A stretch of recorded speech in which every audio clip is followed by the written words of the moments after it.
You, sitting there, watching this video. You've got ancestors, thousands of them. Farmers. Warriors. Poets. Outlaws. And maybe, a conqueror. Now imagine this. One of your ancestors rode with thundering hooves across the steppes of Asia. He didn't just witness history, he made it. He burned cities. United empires. Changed the world. And fathered enough children to leave a mark not just on the map, but in millions of living people today.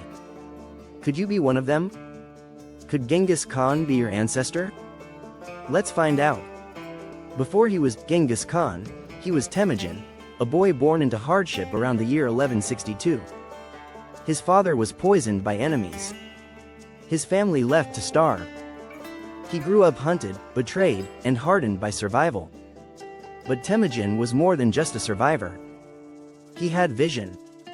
He united the feuding Mongol tribes not with bloodlines, but with loyalty, strategy, and a terrifying ability to command.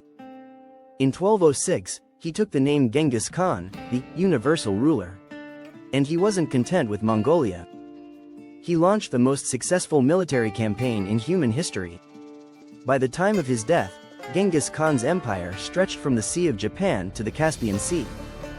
It was larger than the Roman Empire, larger than Napoleon's conquests, even larger than British rule at its peak. He didn't just conquer land.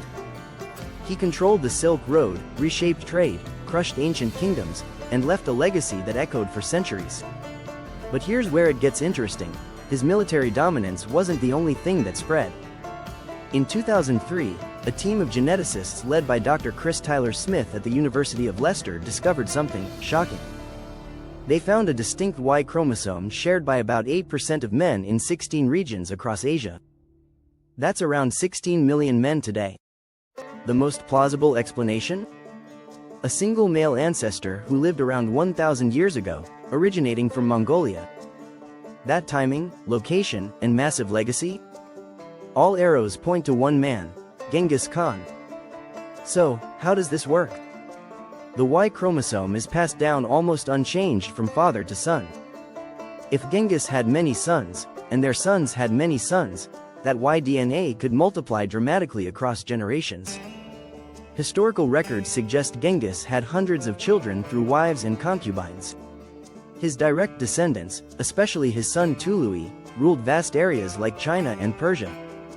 So when the Mongol elite intermarried with local aristocracies, the Khan's DNA got woven deep into the fabric of Eurasian nobility, and beyond. But what about you?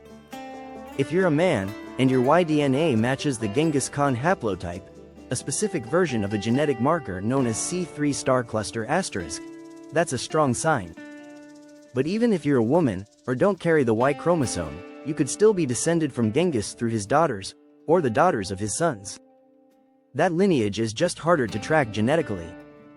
Statistically, if your ancestry includes regions like Mongolia, China, Central Asia, or parts of Eastern Europe, there's a decent chance. But keep this in mind, after 800 years, and thousands of ancestors in each generation, you and I are each connected to millions of people from history. It's possible, even probable, that someone like Genghis Khan is on your family tree. Maybe not in the straight line of fathers and sons, but still, there. Genghis Khan's legacy is complicated. To some, he's a brutal conqueror, responsible for the deaths of millions. To others, he's a visionary leader, who promoted religious tolerance, innovation, and meritocracy. But one thing is undeniable, he changed the world. And he may have left a tiny piece of himself, in you.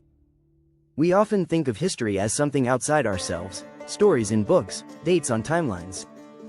But maybe, just maybe, it's also in our blood. So the next time someone asks where you're from, you might just say, well, I might be related to Genghis Khan.